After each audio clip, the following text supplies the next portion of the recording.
mapagpalang araw sa inyong mga kachika. Ako ang inyong host, Regine Inakila, at welcome sa ating programang Today's with our Chika. Sa ating pagpapatuloy ay pag-uusapan natin ang isang mahiwagang kabanata ng nobelang Para Kay B ni Ricky Lee, na kung saan ang tauhan ay may ginagalawang dalawang mundo. Tunghayan ang lahat ng yan dito lang sa Today's with our Chika. Tayo ngayon ay nasa ikatlong kabanata na, no? So, isang mahiwagang kabanata ng nobelang Para Kay B ni Ricky Lee. Ngunit bago ang lahat ng yan ay ipapakilala ko muna sa inyo ang aking mga kasamahan, no? Sa pag-uusap ng kabanatang ito, no? Ipapakilala ko muna, mauna si Binibining Ellen May Gopio. Sunod naman ay si Binibining Karen May Embajador. Sunod naman ay si Binibining Joanna May Foria. Sunod ay si Julian Layaga. At narito din ang ating mga ginoong John Kirby Pedrano, Ginoong Jason Labado. Okay, so maraming salamat. Welcome sa ating programa, no, na Today's with our Chika. Salamat sa pagsama sa akin dito sa pagpaunlak ng aking imbitasyon, no. Maraming salamat. At ngayon ay ating pag-uusapan ang ikatlong kabanata ng nobelang ito, no? Isang mahiwagang kabanata na kung saan ang tauhan ay mayroong dalawang mundo ang ginagalawan, no? So, mayroon akong mga inihandang katanungan dito, ngunit bago ang lahat ng yan ay kukumustahin ko muna kayo, no? Kumusta ang inyong mga sarili? Kumusta ang inyong pagbabasa ng mga nobela? Okay. Mayroon akong mga katanungan, inihandang mga katanungan dito. Simple lamang ito. Sigurado naman akong masasagutan ninyo ito dahil kayo naman talaga ay nagbabasa ng mga nobela, lalong-lalo na ang ikatlong kabanata ng nobelang ito na sobrang interesting, no? So, una kong tatanungin si Binibining Ellen May Gopio, no? Ito ang aking katanungan sa iyo, no? Ano at sino-sino ba ang mga tauhan sa kabanata na ito ng nobelang Para Kay B ni Ricky Lee? Maaari mo ba sila ilarawan? Okay, alam ko na alam nyo na kung sino ang mga tauhan sa Kabanata 3, pero hayaan nyo akong ipaalala sa inyo at ibahagi. So, ang pinakaunang tauhan is si Erica. Si Erica, isang babae na nanggaling sa Maldiaga, di ba? Okay, si Erica, isang masigasig na babae na gustong matuto ng mga bagay, lalo na ang tungkol sa pag-ibig. Ang pangalawang karakter naman ay si Mrs. Bailon. Ang naalala niyo pa ba si Mrs. Bailon? Yes. Okay, si Mrs. Bailon ay siya ang mabait na matandang babae na tumulong kay Erica. At si Jake naman ay siya yung anak na babaero ni Mrs. Bailon.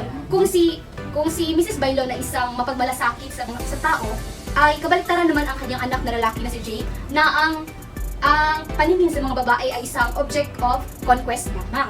At ang mga sumusunod naman ay si Elizabeth at Sari. Sila yung mga dalawang kaibigan na malapit ni Mrs. Bailon. At ang mga kaibigan naman ni Jake na si Louie at si Byron ay parehas din at kaugali niya si Jake. At ang pinakahuli naman ay ang matandang babae na pinakaunang nakalabas ng Maldiaga, na kalaunan ay bumalik rin sa Maldiaga na matanda na. At hanggang sa kanyang huling hininga ay ang kanyang sinabi lamang ay love, at ito ay saksihan ni Erica. Maraming salamat sa iyong pagbahagi. Para naman sa iyo, Ginoong Jason Labado, mayroon akong tatanungan para sa iyo dito, no? Sobrang interesting din ito, no? Ano kaya ang suliraning kinakaharap ng mga tauhan sa nobela o sa kabanatang ito, no? So, base sa aking nabasa sa kabanatang ito, so yung naisip ko na suliranin talaga is yung nasa Maldiaga pa sila ay bakit yung mga tao ay hindi parang wala, yung pagmamahal ay parang wala lang sa kanila. Kumbaga, mas pinapahalagan pa nila yung mga ari-arian nila, yung mga sasakyan nila. Pero mabuti na lang at si Erica ay naging interested kung bakit yung matanda is ganun na lang umasta galing pagbalik niya doon sa ibang mundo ay bakit natuto ng magmahal. Kaya siguro yung pinakasuliranin talaga doon sa kabanatang iyon ay ang pagmamahal ng ibang tao. So, yun talaga No, palagpakan natin si Ginoong Jason Labado. Alam din niya, no? Para naman sa iyo, Ginoong John Kirby Pedrano, nihanda din ako katanungan para sa iyo. Kumusta ka nga pala? Okay naman, Raj. Pogi pa rin. Sa iyong pagpunta dito, no, medyo malayo-layo rin ang iyong biyahe. Kumusta ang iyong daan? Okay naman, hindi naman ako nahirapan. Okay, so mayroon akong inihandang tanong para sa iyo, no? Saan ang mga tagpuan sa nobela ng kabanatang ito, no? Ang 3 kabanata na sa Erika? At sa tingin mo, akma ba ang mga lugar na pinapuntahan ni Erika? Lalong-lalo na at mula siya sa isang mundo, patungo sa isang mundo. Sa tingin mo, okay lang kaya para sa iyo o di kaya sa tingin mo, okay lang kaya ito kay Erika? So maraming salamat, Raj. No? So mga pamanahing tagpuan sa Kabanata 3 na para kay Vic. Ito yung flower shop na kung saan si Erica at Mrs. Bailon ay doon sila unang nakita. At ang pangalawa naman ay Maldiaga, na kagaya na ng sinabi ni Ginoong Jason, na isang lugar na nalimutan, na umibig, na kung saan ang mga tao ay hindi marunong magmahal. Ngunit meron silang pagmamahal sa kanilang mga ari-arian tulad ng mga sasakyan, mga damit nila. At ang pangatlo naman ay ang bahay ni Jake, na kung saan si Erica at Jake ay doon ay may nangyari sa kanila. Interesting, di ba? Interesting, Bob. Sa aking opinion naman, ay ang mga lokasyon na ito ay akma dahil ito ay nagpapakita ng pagtuklas ni Erica sa kanyang sarili, na kung saan natuto siyang magmahal dahil siya ay nanggaling sa isang lugar na hindi marunong magmahal at sa huli ay natuto siya magmahal ng isang lalaki. Wow! Maraming salamat sa iyong pagbahagi, no? Alam na alam niya, no? Ngayon ay hindi din makakaligtas sa tanong ang ating pinakamagandang guest ngayon sa araw. Si Binibining Julian Bayaga, no? So, masaya ka ngayon, no? Kumusta ka? Wow! No? Sobrang masayahin ni Binibining Julian. Siguro in love siya. In love ka ba? Wow! Maaari mo natin malaman. Wow! Sige aside, no? So maraming salamat sa iyong pagbahagi. At narito ang tanong ko para sa iyo, Binibining Julian. Kung ikaw si Miss Bailon, no? So sa mga nabanggit na tauhan at sa pinangyarihan no, doon sa flower shop, kung ikaw si Miss Bailon, no? Kukupkupin mo ba si Erica? Gayong hindi mo naman ito kilala? At ano ang ibang layunin mo? Kukupkupin mo ba siya? Para sa akin, magiging mahirap sa ang pagkukumpet, lalo na hindi ko siya kilala. Sa totoo lang, sa realidad natin ngayon ay halaga talagang isaalang-alang natin, lalo na ang ating pagtitiwala. Kasi sa panahon ngayon ay maraming mga taong mapagsamantala. Tama, ano? Diba? Ngunit, kung nakikita ko talaga sa Erika na nangangailangan talaga ng tulong ko at nanganganib ang kanyang buhay, ay kukupin ko pa rin siya. Pero may mga ibigay ako sa kanya ng mga kondisyon. Wow!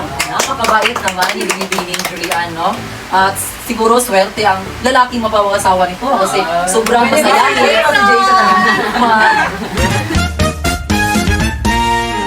Susunod naman ang aking tatanungin ay si Binibining Carmel Bahador. Maraming salamat sa iyong pagbahagi, Binibining Julian, no? Binibining Karen, narito ang iyong tanong, no? Simple lamang ito. Kung baliktarin ang mundo, kung ikaw ay nagmula sa mundo na may love, no? Kaya ng sinabi ko kanina na ikaw ay nasanay sa paligid na may nangyayaring pagmamahal, no? At mapunta ka sa mundo na walang pagmamahal, no? Ano ang iyong mararamdaman? Makakayanan mo ba? Kung ako man ay mapunta sa mundong walang pagmamahal katulad ng Maldiaga, siguro ako ay mahihirapan dahil sanay akong mahalin at sanay rin akong magmahal. Doon sa, di ba, sa Maldiaga, wala talagang pagmamahal. Kung mapupunta talaga ko doon, siguro hindi ko makakaya. Kakayanin ko man, pero siguro hindi ako magiging buo. Yun lang. Masaya. Kaya nga, no? Maraming salamat, Binibining Karen, sa iyong pagbahagi, no? Ngayon ay para sa panghuling katanungan at para sa panghuling guest natin ngayon na isa rin magandang guest natin sa araw na ito, no? Binibining Joanna May Foria, no? Ngayon, Binibining Joanna May Foria, para sa iyo kung ikaw si Erika, paano o kayang-kaya mo kaya maging Erika lalo na hindi madali ang kanyang napagdaanan mula sa dalawang mundo? Ang katanungan iyan ay malalim at emosyonal. Kung ako si Erika, hindi ko talaga kakayanin na walang pag-ibig. Nanggaling kasi si Erika, di ba, sa Maldiaga. At mahirap ang kalagayan ni Erika dahil pinagkaitan siya ng pagmamahal. Hindi siya tinuruan kung paano magmahal. Ako na tayo, normal na tao ay nasanay sa pagmamahal.